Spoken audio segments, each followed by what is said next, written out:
नमस्कार। दोपहर समाचार में आपका स्वागत है।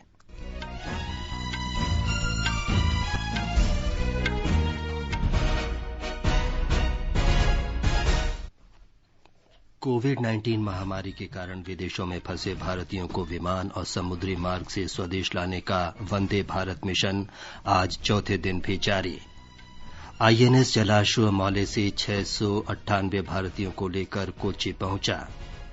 नौसेना का जलपोत केसरी चिकित्सा दलों और आवश्यक वस्तुओं के साथ मालदीव, मॉरिशस, मेडागास्कर, कोमोरोस और सेशल्स के लिए रवाना।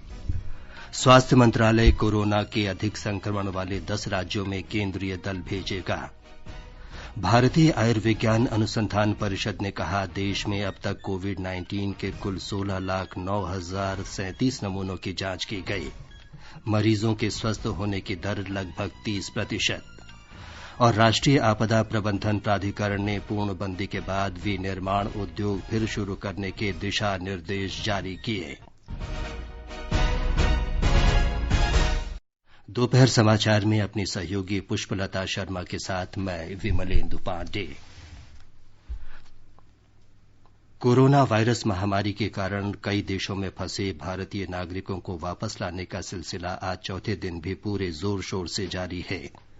वंदे भारत मिशन के अंतर्गत विश्व के विभिन्न भागों में फंसे भारतीय नागरिकों को विमान और समुद्री मार्ग से स्वदेश लाया जा रहा है। इस मिशन के अंतर्गत समुद्र सेतु कार्यक्रम के हिस्से के रूप में नौसेना का जहाज आईएनएस जलाश्व आज सवेरे मालदीव से 698 यात्रियों को लेकर कोच्चि बंदरगाह पहुंचा। यात्रियों के समूह में 595 पुरुष और 103 महिलाएं हैं। इनमें 14 बच्चे और 19 गर्भवती महिलाएं शामिल हैं। अधिकतर यात्री केरल और तमिलनाडु के हैं। 18 अन्य राज्यों और केंद्र शासित प्रदेशों के यात्री भी इस जहाज से स्वदेश पहुंचे हैं। मालदीव की राजधानी माले से कोच्चि के लिए आज रवाना हो रहे आईएनएस मगर से 200 भारतीय नागरिकों को स्वदेश लाया जा रहा है। माले में भारतीय उच्चायोग ने यात्रियों के लिए आवश्यक प्रबंध किए हैं। विदेश मंत्री डॉ सुब्रमण्यम जयशंकर ने मालदीव से 698 भारतीय यात्रियों के पहले दल को लेकर आईएनएस जलाश्व के कोच्चि पहुंचने पर संतोष व्यक्त किया है। इसके लिए उन्होंने भारतीय नौसेना, रक्षा मंत्रालय और केरल सरकार का आभार व्यक्त किया है। वंदे भारत मिशन के तहत दोहा से आई उड़ान आज तड़के केरल में कोच्चि पहुंची। इस उड़ान से 178 भारतीयों को वापस लाया गया है। वंदे भारत मिशन के तहत लगभग 200 भारतीयों के साथ विशेष उड़ान आज दोपहर चेन्नई पहुंचने की संभावना है। इस विमान के जरिए कुवैत में फंसे भारतीय नागरिकों को वापस लाया जा रहा है। देर रात विशेष विमान से 177 लोग त्रिची हवाई अड्डे पर पहुंचे थे। वंदे भारत मिशन के अंतर्गत सिंगापुर से विशेष उड़ान आज तीसरे पहर मुंबई के छत्रपति शिवाजी महाराज अंतर्राष्ट्रीय हवाई अड्डे पर पहुंची। इससे पहले आज तड़के लंदन से 239 भारतीय नागरिक विशेष उड़ान से स्वदेश पहुंचे। हमारी संवाददाता ने बताया है कि विदेशों से लाए जा रहे नागरिकों के स्वास्थ्य की जांच और उन्हें संगरोध केंद्रों में रखने के विशेष प्रबंध किए गए हैं। आज रात एक और विशेष उड़ान मनीला से मुंबई आएगी, जिसमें वहां फंसे भारतीय नागरिक वापस लौटेंगे। आगमन पर इन यात्रियों को स्थानीय सिम पर अपने मोबाइल पर आरोग्य सेतु ऐप डाउनलोड करने के लिए कहा जा रहा है। इन सभी यात्रियों को 14 दिनों के अलगाव में रखा जा रहा है। मुंबई नगर निगम ने इसके लिए पहले ही इंतजाम कर लिया है। इसी बीच 1100 से अधिक मजदूरों को ले जाने वाली 2 विशेष श्रमिक रेलगाड़ियां कल देर रात पुणे और नागपुर से रवाना हुई। माधुरी पांगे, आकाशवाणी समाचार, मुंबई। भारत ने कोविड-19 संबंधी आवश्यक वस्तुओं के साथ नौसेना का जलपोत Kesari Maldives, Mauritius, Madagascar, Comoros और सेशल्स भेजा है। जहाज में आवश्यक दवाएं और खाद्य वस्तुएं भेजी गई हैं। विदेश मंत्रालय के बयान में कहा गया है कि महामारी से निपटने के लिए इन देशों के आग्रह के बाद ये सहायता भेजी गई है।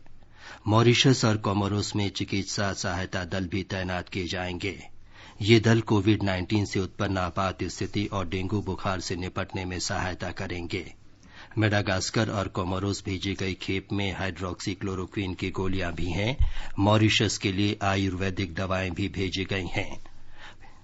क्षेत्र में सभी के लिए सागर सुरक्षा और आर्थिक वृद्धि के प्रधानमंत्री नरेंद्र मोदी के लक्ष्य के अनुरूप मिशन सागर के तहत ये सहायता भेजी जा रही है। स्वास्थ्य मंत्रालय ने कोविड-19 के अधिक संक्रमण वाले 10 राज्यों में केंद्रीय दल भेजने का फैसला किया है। ये दल महामारी के प्रबंधन में राज्यों के स्वास्थ्य विभाग की सहायता करेंगे। हमारे संवाददाता ने बताया है कि ये दल गुजरात, तमिलनाडु, उत्तर प्रदेश, दिल्ली, राजस्थान, मध्य प्रदेश, पंजाब, पश्चिम बंगाल, आंध्र प्रदेश और तेलंगाना जाएंगे।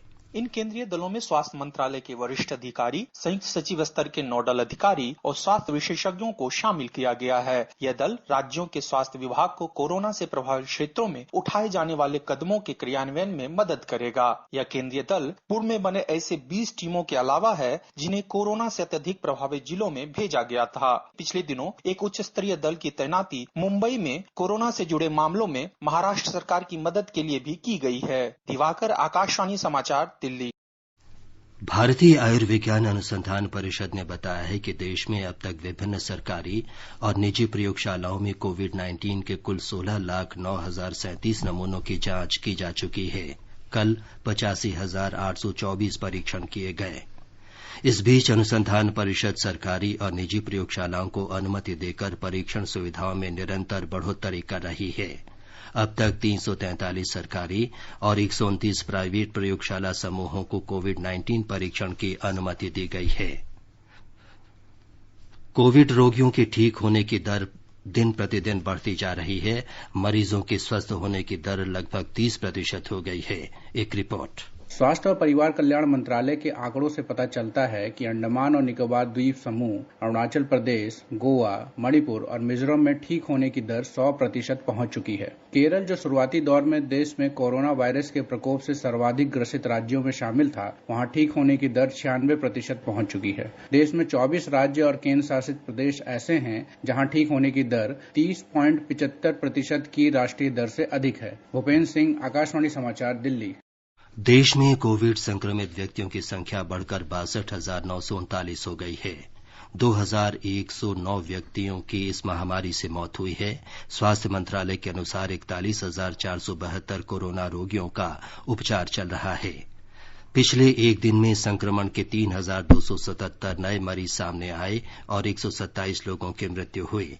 19,358 व्यक्तियों को पूर्ण रूप से स्वस्थ होने के बाद अस्पतालों से छुट्टी दे दी गई है। भारतीय रेल ने अब तक देश भर में 300 से अधिक विशेष श्रमिक रेलगाड़ियों का संचालन किया है। रेलवे ने देश के विभिन्न भागों में फंसे प्रवासी मजदूरों, श्रद्धालुओं, पर्यटकों, छात्रों और अन्य लोगों को लाने के लिए गृह मंत्रालय के आदेश के बाद विशेष श्रमिक रेलगाड़ियां चलाने का निर्णय लिया। इन रेलगाड़ियों से आंध्र प्रदेश, बिहार, उत्तर प्रदेश, हिमाचल प्रदेश, झारखंड, मध्य प्रदेश और पश्चिम बंगाल समेत कई राज्यों में प्रवासी मजदूरों को वापस लाया गया। एक रिपोर्ट। श्रमिक स्पेशल ट्रेनों ने लोगों को प्रयागराज, छपरा, बलिया, गया, पूर्णिया, वाराणसी और लखनऊ समेत कई शहरों तक पहुंचाने का कार्य किया है। 2 गज की दूरी का विशेष ध्यान रखते हुए एक श्रमिक स्पेशल ट्रेन में लगभग 1200 यात्रियों के परिचालन की व्यवस्था की गई है। ट्रेन में चढ़ने और उतरने के बाद थर्मल स्क्रीनिंग की भी व्यवस्था सुनिश्चित की गई है। यात्रा के दौरान रेलवे यात्रियों को मुफ्त भोजन और पानी भी उपलब्ध करा रहा है। रेलवे ने ऐसे सभी व्यक्तियों से जो देश के किसी भी हिस्से से अपने गृह राज्य जाने के इच्छुक हैं से अपने अपने राज्य सरकारों के माध्यम से पंजीकरण कराने का आग्रह किया है। आनंद चतुर्वेदी, आकाशवाणी समाचार, दिल्ली। तमिलनाडु में विभिन्न जिलों के 962 मजदूर आज सवेरे श्रमिक स्पेशल रेलगाड़ी से मध्यवर्ती शहर त्रिची पहुंचे। ये लोग महाराष्ट्र के शोलापुर कस्बे में मजदूरी करते थे। इन मजदूरों में 55 मदुरई के, 29 त्रिची, 24 अरियालूर और 21 डिंडीगुल तथा अन्य जिलों के हैं। मजदूरों को तमिलनाडु राज्य परिवहन निगम की बसों से त्रिची रेलवे स्टेशन से उनके गृह जिलों तक पहुंचाया गया। संबंधित जिला प्रशासन की ओर से मजदूरों को खाने के पैकेट, पेयजल और मास्क उपलब्ध कराए गए। ये समाचार आकाशवाणी से प्रसारित किए जा रहे हैं। ताजा समाचार जानने के लिए आप हमारे Twitter handle @AIR News Hindi को फॉलो कर सकते हैं। ये आकाशवाणी है। दिल्ली के अखिल भारतीय आयुर्विज्ञान संस्थान के निदेशक डॉक्टर रणदीप गुलेरिया ने कहा है कि गुजरात में कोविड-19 रोगियों की मृत्यु बढ़ने के मुख्य कारणों में कलंक के भय से रोगियों का देरी से अस्पताल पहुंचना और संक्रमित लोगों में अन्य बीमारियों का होना शामिल है। कोविड-19 सुविधाओं और उपचार की समीक्षा के लिए अहमदाबाद में एक दिन के दौरे के बाद डॉक्टर गुलेरिया ने संवाददाताओं को ये जानकारी दी। सब पेशेंट जो हैं वो हॉस्पिटल आने से डरते हैं या अपना टेस्ट कराने से डरते हैं। उससे ये हो जाता है कि जब वो पॉजिटिव हैं और वो देर से आते हैं तो उससे मोर्टेलिटी बढ़ जाती है। कई दफा जो पेशेंट्स को माइल्ड प्रॉब्लम है लेकिन उनकी ऑक्सीजन कम हो सकती है। एक टर्मिनोलॉजी वेस्ट में यूज की है जिसका नाम है हैप्पी हाइपोक्सिया। तो उनको पता नहीं कि उनकी ऑक्सीजन कम हो रही है, वो उनको कोई सिम्टम नहीं है, लेकिन ब्लड में ऑक्सीजन कम हो रहा है और अगर उनको ऑक्सीजन मिल जाएगी तो जो है लाइफ सेव हो सकती है। लेकिन वो हॉस्पिटल नहीं आ रहे हैं, ऑक्सीजन बहुत क्रिटिकली लो हो रही है जिससे हार्ट पे असर पड़ रहा है और ऑर्गन्स पे असर पड़ रहा है और इससे डेथ के चांसेस बढ़ जाते हैं। राज्य के स्वास्थ्य विभाग के अनुसार पिछले 24 घंटों में 394 लोगों में संक्रमण की पुष्टि हुई। इसके साथ ही कोविड-19 रोगियों की संख्या 7,797 हो गई है। स्वास्थ्य और परिवार कल्याण विभाग की प्रधान सचिव डॉक्टर जयंती रवि ने कहा कि राज्य में संक्रमण से ठीक होने वाले लोगों की संख्या भी तेजी से बढ़ रही है। डिस्चार्ज और रिकवरी रेट का प्रतिशत अगर हम देखें तो पिछले 15 दिन में इसमें 457% एक बढ़ोतरी हुई है। ये भी बहुत अच्छी बात है। इसी तरह से अगर हम आज जितने पेशेंट्स एक्टिव हैं, 5,210 ऐसे लोग हैं कि जो स्टेबल हैं, 24 ऐसे लोग हैं कि जो क्रिटिकल हैं और 219 लोगों को भी गिनती में लेते हुए आज तक 2,091 लोग डिस्चार्ज होकर वापस घर चले गए। ये भी बहुत बड़ी बात है। राजस्थान में कोविड-19 से उत्पन्न स्थिति के मद्देनजर मुख्यमंत्री अशोक गहलोत आज वीडियो कॉन्फ्रेंस के जरिए राज्य के सांसदों और विधायकों के साथ चर्चा कर रहे हैं। विभिन्न राजनीतिक दलों के सभी विधायक और सांसद इस बैठक में भाग ले रहे हैं। इस संवाद में ज्यादातर जनप्रतिनिधियों ने अन्य राज्यों में फंसे प्रवासी राजस्थानियों तथा श्रमिकों को वापस लाने का मुद्दा उठाया। विधानसभा अध्यक्ष सीपी जोशी ने कहा कि लोगों के मन से कोरोना के डर को निकाले जाने की जरूरत है। साथ ही मनरेगा के तहत ज्यादा से ज्यादा जल संरक्षण तथा वृक्षारोपण के कार्य हों। प्रतिपक्ष के नेता गुलाब चंद कटारिया ने संगरोध केंद्रों पर सभी जरूरी सुविधाएं उपलब्ध कराने का मुद्दा उठाया। उन्होंने कहा कि राजस्थान की सीमाओं पर आ चुके प्रवासियों और श्रमिकों को तुरंत प्रवेश मिलना चाहिए। जितेंद्र द्विवेदी, आकाशवाणी समाचार, जयपुर। उत्तर प्रदेश में राज्य सरकार कोविड महामारी की रोकथाम के लिए सभी आवश्यक उपाय कर रही है। हमारे संवाददाता ने बताया है कि राज्य में कोरोना रोगियों के स्वस्थ होने की दर राष्ट्रीय औसत से अधिक है। प्रमुख सचिव स्वास्थ्य अमित मोहन प्रसाद ने बताया कि राज्य में कोविड-19 के रोगियों के ठीक होने की दर 43% है, जो कि राष्ट्रीय औसत से 13% अधिक है। अब तक राज्य के 68 जनपदों में कोरोना के 3,266 से अधिक संक्रमित मामले पाए गए हैं। इस समय 62 जनपदों में 1,800 सक्रिय मामले हैं और 1,399 से अधिक कोरोना के रोगी ठीक होकर अपने घर जा चुके हैं। राज्य में कोरोना वायरस जांच केंद्रों की संख्या लगातार बढ़ाई जा रही है और वर्तमान में सरकारी और निजी मिलाकर 26 कोविड-19 टेस्टिंग लैब हैं। राज्य में कोरोना रोगियों के लिए L1, L2 और L3 श्रेणी के अस्पतालों में 53,459 बिस्तर तैयार हैं। MS यादव, आकाशवाणी समाचार, लखनऊ। बिहार में आज 18 लोगों में संक्रमण की पुष्टि हुई। इसके साथ ही कोविड-19 रोगियों की संख्या 629 हो गई। अब तक 5 लोगों की मृत्यु हुई है। 330 रोगियों को ठीक होने के बाद अस्पताल से छुट्टी दे दी गई। राज्य में 140 मजदूरों में संक्रमण की पुष्टि हुई है। 294 रोगियों का विभिन्न अस्पतालों में इलाज चल रहा है। राजधानी दिल्ली में पिछले 24 घंटों में कोरोना वायरस से संक्रमित 381 नए मरीजों का पता चला है। इसके साथ ही राजधानी में संक्रमित लोगों की कुल संख्या 6,923 हो गई है। 2,069 रोगी उपचार के बाद ठीक हो गए हैं और 73 लोगों की अब तक मृत्यु हो गई है। उपचार के बाद ठीक होने वालों की दर 29.88% है। दिल्ली में कोविड संक्रमित रोगियों में 75% ऐसे हैं जिनमें स्पष्ट लक्षण दिखाई नहीं देते हैं अथवा मामूली लक्षण दिखाई देते हैं। दिल्ली सरकार ने ऐसे रोगियों का उपचार उनके घर पर ही करने की व्यवस्था की है। मीडिया को जानकारी देते हुए मुख्यमंत्री अरविंद केजरीवाल ने कहा कि दिल्ली में लगभग 7,000 पॉजिटिव रोगियों में करीब 1,500 का अस्पताल में उपचार चल रहा है। इनमें से केवल 27 रोगी वेंटिलेटर पर हैं। उन्होंने कहा कि ये देखा गया है कि कोरोना से जिन रोगियों की मृत्यु हुई है उनमें 82% 50 वर्ष से अधिक आयु के थे। उन्होंने लोगों से आग्रह किया कि वे वरिष्ठ नागरिकों का ध्यान रखें। असम के विभिन्न अस्पतालों में कोविड-19 के 27 रोगियों का इलाज चल रहा है। कल 3 लोगों में संक्रमण की पुष्टि हुई। अब तक 34 रोगियों को ठीक होने के बाद अस्पताल से छुट्टी दे दी गई है। हमारे संवाददाता ने बताया है कि असम में बाहर से आने वाले लोगों के स्वास्थ्य की जांच के लिए विशेष प्रबंध किए गए हैं। यात्रियों की स्क्रीनिंग के लिए 5 स्क्रीनिंग केंद्र स्थापित किए गए हैं। पूरे प्रक्रिया की निगरानी के लिए वरिष्ठ अधिकारियों को तैनात किया गया है। दिशा निर्देशों के अनुसार अन्य राज्यों से आए लोगों को गंतव्य के लिए आगे बढ़ने से पहले स्क्रीनिंग केंद्रों में रिपोर्ट करना होगा। ये केंद्र कोकराझार, गुवाहाटी, शोनितपुर, जोरहाट और सिलचर में स्थापित किए गए हैं। इसके अलावा सभी यात्रियों को स्क्रीनिंग परिणामों को पालन करना होगा। मानस प्रतिम शर्मा, आकाशवाणी समाचार, गुवाहाटी।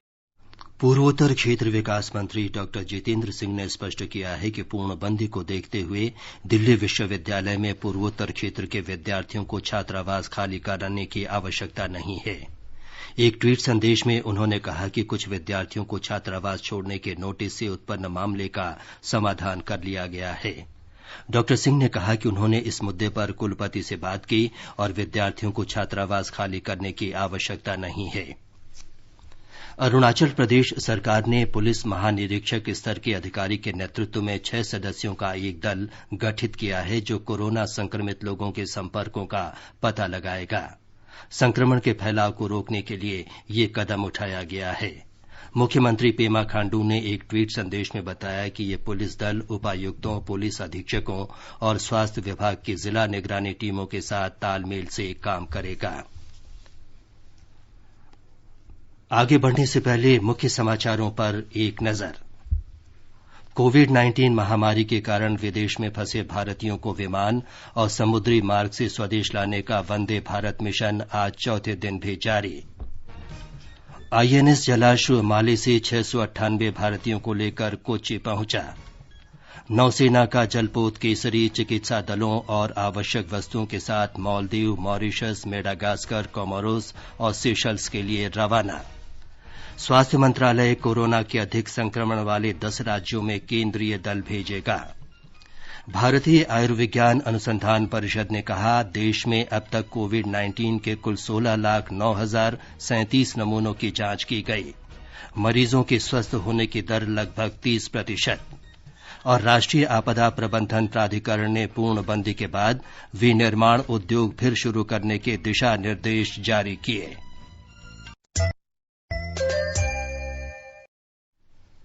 आंध्र प्रदेश में कोविड-19 से संक्रमित लोगों की संख्या बढ़कर 1,980 हो गई है। राज्य में पिछले 24 घंटे में और 50 लोगों में कोरोना वायरस की पुष्टि हुई।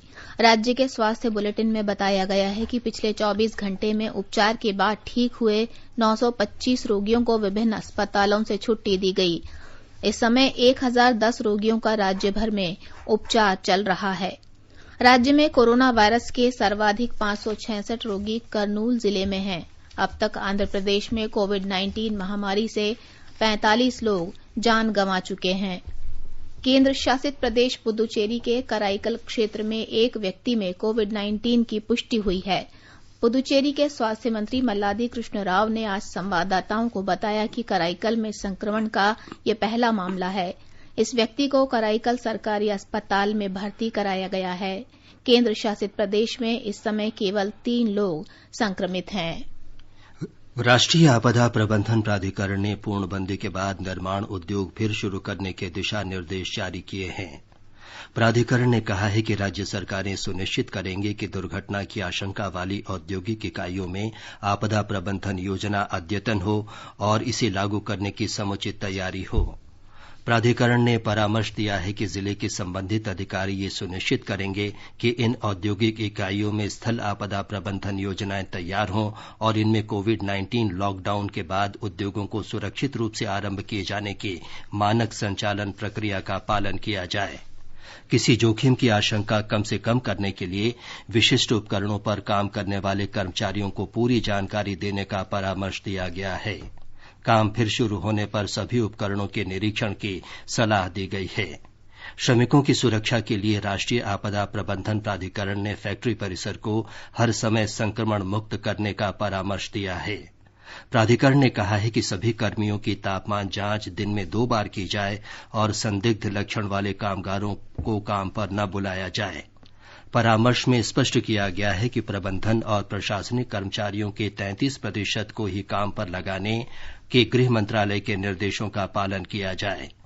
प्राधिकरण ने कहा है कि घातक सामग्री के उपयोग करने वाले कामगारों को इसके सुरक्षित उपयोग के बारे में पूरी जानकारी होनी चाहिए। ये समाचार हमारी वेबसाइट newsonair.com और हमारे मोबाइल ऐप newsonair/hindi पर भी उपलब्ध हैं। दोपहर समाचार में आपका फिर स्वागत है। आकाशवाणी का समाचार सेवा प्रभाग विशेषज्ञों की सलाह श्रृंखला में आपको कोविड-19 के बारे में वरिष्ठ चिकित्सकों की राय से अवगत कराता है। आकाशवाणी से बातचीत में राष्ट्रीय क्षय और श्वसन रोग संस्थान के अध्यक्ष डॉक्टर रजनीश गुप्ता ने कहा कि लॉकडाउन के दौरान सभी को अपने घरों में सुरक्षित रहना चाहिए और वरिष्ठ नागरिकों का विशेष ध्यान रखना चाहिए। जो भी उनकी मेडिकल इलनेसेस हैं, कोमॉर्बिडिटीज हैं, उनको हाइपरटेंशन है, जिनको शुगर की प्रॉब्लम है, they should take their usual medications, they should stay at home. Specially जो उनके अटेंडेंट्स हैं, उनको ये ध्यान रखना है कि दे शुड स्टे एट होम और उनको बाहर नहीं जाना है। अखिल भारतीय आयुर्विज्ञान संस्थान के जरा रोग विभाग के अध्यक्ष डॉक्टर A.V. डे ने कहा कि कोविड महामारी से वरिष्ठ नागरिकों पर सबसे बुरा असर पड़ा है, इसलिए उन्हें अपने घर पर सभी आवश्यक एहतियात बरतनी चाहिए। इनमें मास्क पहनना और बार बार हाथ धोना आवश्यक है। कोविड-19 से बुजुर्गों को ज्यादा खतरा महसूस हो रहा है, इसलिए जरूरी है कि आप घर में रहें, अपना हाथ बार बार धोते रहें, मास्क का इस्तेमाल करें। जिन लोगों को बीमारी है, जो लगता है आपको कि उनको कोविड हो सकता है, उनसे दूर रहें। अपने दवाइयां खाते रहें जो आप पहले ले रहे थे। खाने में जो आप रोज खाते हैं वही खाएं और दिन भर कुछ ना कुछ करते रहें, मोबाइल रहें, चलते फिरते रहें, बिल्कुल पेड़ पाउंड ना हो जाएं, घर में रहें, ये दौर भी गुजर जाएगा। आकाशवाणी का समाचार सेवा प्रभाग आज अपने फोन इन कार्यक्रम में कोविड-19 पर विशेष परिचर्चा प्रसारित करेगा। तपेदिक और फेफड़ा रोग विभाग के प्रमुख डॉक्टर तन्मय तालुकदार परिचर्चा में भाग लेंगे। श्रोता टोल फ्री नंबर 1800-115767 पर कॉल करके विशेषज्ञों से सवाल पूछ सकते हैं। यह विशेष कार्यक्रम रात 9:25 पर FM गोल्ड और अतिरिक्त मीटरों पर सुना जा सकता है। पूर्णबंदी को ध्यान में रखते हुए 10वीं और 12वीं बोर्ड की परीक्षा की उत्तर पुस्तिकाओं का मूल्यांकन अध्यापक घर से ही करेंगे। मानव संसाधन विकास मंत्री रमेश पोखरियाल निशंक ने कल ये घोषणा की। उन्होंने बताया कि केंद्रीय माध्यमिक शिक्षा बोर्ड CBSE ने 3000 मूल्यांकन केंद्र बनाए हैं, जहां से उत्तर पुस्तिकाएं अध्यापकों के घर भेजी जाएंगी। तमिलनाडु में महात्मा गांधी राष्ट्रीय ग्रामीण रोजगार गारंटी अधिनियम मनरेगा और महिला स्वयं सहायता समूहों की मदद से कृषि गतिविधियां शुरू करने और ग्रामीण अर्थव्यवस्था में सुधार के कदम उठाए जा रहे हैं। दोनों ही योजनाओं के अंतर्गत कृषि संबंधी गतिविधियों को प्राथमिकता दी गई है। ये गतिविधियां कावेरी डेल्टा क्षेत्र में विशेष रूप से शुरू की जा रही हैं, जहां कृषि ग्रामीण अर्थव्यवस्था का मुख्य आधार है। मैसूर के केंद्रीय खाद्य प्रौद्योगिकी अनुसंधान संस्थान ने एक नई किस्म की मूंगफली की पट्टी तैयार की है, जिसमें ऐसे पौष्टिक तत्व शामिल हैं जो कोविड महामारी के दौरान लोगों की प्रतिरोधक क्षमता बढ़ाने में मदद करेंगे। इस पट्टी में विटामिन A, बीटा कैरोटीन और आसानी से पचने वाले प्रोटीन शामिल हैं। बेंगलुरु और आसपास के क्षेत्रों में ये पट्टियां प्रवासी मजदूरों में बांटी गई। पूरे देश भर में लॉकडाउन के बावजूद केंद्र और राज्य सरकारों के विभिन्न विभागों ने समन्वय के साथ एक वरिष्ठ नागरिक को 4 राज्यों से होते हुए 1300 किलोमीटर की यात्रा तय करके उनके घर तक पहुंचाया। बुजुर्ग महिला ललिता मल्लाड़ी लॉकडाउन लागू होने से पहले अमेरिका से आखिरी उड़ान से मुंबई अंतर्राष्ट्रीय हवाई अड्डे पहुंची थी। उन्हें 14 दिन तक एक होटल में अनिवार्य पृथकवास में रखा गया। उन्हें अपने कैंसर पीड़ित पति की देखरेख के लिए अपने घर चेन्नई पहुंचना था। लॉकडाउन के कारण उन्हें और 15 दिन तक मुंबई में ही रहना पड़ा। केंद्र सरकार ने सभी 4 राज्यों महाराष्ट्र, कर्नाटक, आंध्र प्रदेश और तमिलनाडु के संबंधित विभागों के साथ तालमेल कर ललिता को उनके घर तक पहुंचाया। ललिता ने सरकार की इस मदद के लिए धन्यवाद दिया है। दुनिया भर में 40 लाख से अधिक लोगों में कोविड-19 के संक्रमण की पुष्टि हुई है। जॉन्स हॉपकिंस यूनिवर्सिटी के अनुसार 2,77,000 से अधिक लोगों की मृत्यु हुई है। अमेरिका कोविड-19 से सबसे अधिक प्रभावित देश है, जहां विश्व के 25% से अधिक संक्रमित हैं। विश्व भर में 33% रोगियों की मृत्यु अमेरिका में हुई है। विशेषज्ञों ने चेतावनी दी है कि अनेक देशों में जांच की दर बहुत कम है, इसलिए संक्रमित लोगों की वास्तविक संख्या बहुत अधिक हो सकती है। स्पेन सहित कुछ देशों में मृतकों की संख्या निरंतर कम हो रही है, लेकिन लॉकडाउन के नियमों में ढील दिए जाने से संक्रमण फिर बढ़ने की आशंका है। चीन के स्वास्थ्य अधिकारियों ने बताया है कि देश की मुख्य भूमि से कल कोरोना के 14 नए रोगी सामने आए। इनमें से 12 स्थानीय तौर पर संक्रमित लोग हैं, जबकि शंघाई में 2 लोग विदेश यात्रा से लौटे थे। सर्वाधिक 11 मरीज चिलिन प्रांत में दर्ज किए गए और 1 मरीज हुबेई प्रांत में पाया गया। दक्षिण कोरिया में पिछले 24 घंटों के दौरान कोविड संक्रमण के 34 नए रोगियों का पता चला। दक्षिण कोरिया के रोग नियंत्रण और रोकथाम केंद्र के जारी आंकड़ों के अनुसार देश में कुल 10,874 व्यक्ति संक्रमित हुए। इनमें से 9,610 पूरी तरह स्वस्थ हो गए हैं और 256 रोगियों की मृत्यु हुई है। एजेंसी ने बताया है कि 34 नए रोगियों में से 26 स्थानीय रूप से संक्रमित हैं, जबकि अन्य रोगियों का संबंध बाहरी संक्रमण से है। ये पहला अवसर है जब करीब 1 महीने के दौरान पहली बार एक ही दिन में संक्रमण के 30 से अधिक नए रोगी सामने आए। राष्ट्रीय राजधानी क्षेत्र दिल्ली में आज भूकंप का हल्का झटका महसूस किया गया। इसे रिक्टर पैमाने पर 3.5 आंका गया। जानमाल के किसी नुकसान की कोई खबर नहीं है। लोक सेवा प्रसारक आकाशवाणी और दूरदर्शन ने पूरे देश की मौसम की व्यापक जानकारी देने पर विशेष ध्यान दिया है। कश्मीर से कन्याकुमारी, गिलगित से गुवाहाटी और बल्तिस्तान से पोर्ट ब्लेयर तक देश के प्रत्येक कोने से मौसम की जानकारी दी जा रही है। एक रिपोर्ट। राष्ट्रीय राजधानी दिल्ली में आज अधिकतम तापमान 40 डिग्री सेल्सियस रहने का अनुमान व्यक्त किया गया है। राजधानी समेत समूचे एनसीआर में दोपहर को आसमान में काले बादल छाए रहे और कई स्थानों पर तेज हवाएं चली। कहीं कहीं गरज के साथ बौछारें भी हुई। मुंबई में आसमान साफ रहा और अधिकतम तापमान 35 डिग्री सेल्सियस दर्ज किया गया। कोलकाता में अधिकतम तापमान 36 डिग्री सेल्सियस रहने का अनुमान है। चेन्नई में आंशिक रूप से बादल छाए रहे और अधिकतम तापमान 37 डिग्री सेल्सियस के आसपास दर्ज किया गया। जम्मू में आंशिक रूप से बादल छाए रहे और कई स्थानों पर हल्की बारिश हुई। गिलगित की बात करें तो यहाँ के आसमान में भी काले बादल छाए रहे। यहाँ अधिकतम तापमान 29 डिग्री सेल्सियस और न्यूनतम तापमान 19 डिग्री के आसपास रहने का अनुमान व्यक्त किया गया है। मुजफ्फराबाद में भी बादल छाए रहे और 1-2 स्थानों पर हल्की बारिश दर्ज की गई। अमनदीप की रिपोर्ट के साथ समाचार कक्ष से श्रीराम शर्मा। देश भर में आवश्यक वस्तुओं और चिकित्सा सामग्री की आपूर्ति सुनिश्चित रखने के लिए लाइफलाइन उड़ान योजना के अंतर्गत 490 उड़ानें संचालित की गईं। ये उड़ानें एयर इंडिया, अलायंस एयर, भारतीय वायुसेना और निजी विमानन कंपनियों ने संचालित की। लाइफलाइन उड़ानों से अब तक 4,73,000 किलोमीटर की दूरी तय करते हुए 848 टन सामग्री पहुंचाई गई। कोविड-19 के खिलाफ देश के संघर्ष में सहयोग देते हुए नागरिक उड्डयन मंत्रालय दूर दराज के क्षेत्र में आवश्यक चिकित्सा सामग्री की आपूर्ति के लिए लाइफलाइन उड़ानें संचालित कर रहा है। मां के प्रति सम्मान व्यक्त करने के लिए विश्व के अनेक भागों में आज मदर्स डे मनाया जा रहा है। ये दिन मई के दूसरे रविवार को मनाया जाता है।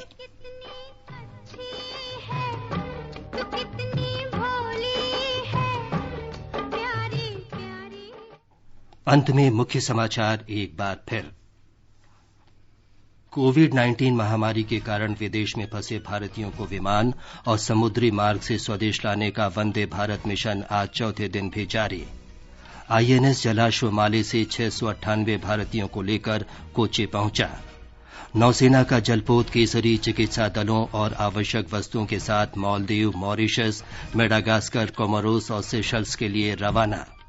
स्वास्थ्य मंत्रालय कोरोना के अधिक संक्रमण वाले 10 राज्यों में केंद्रीय दल भेजेगा।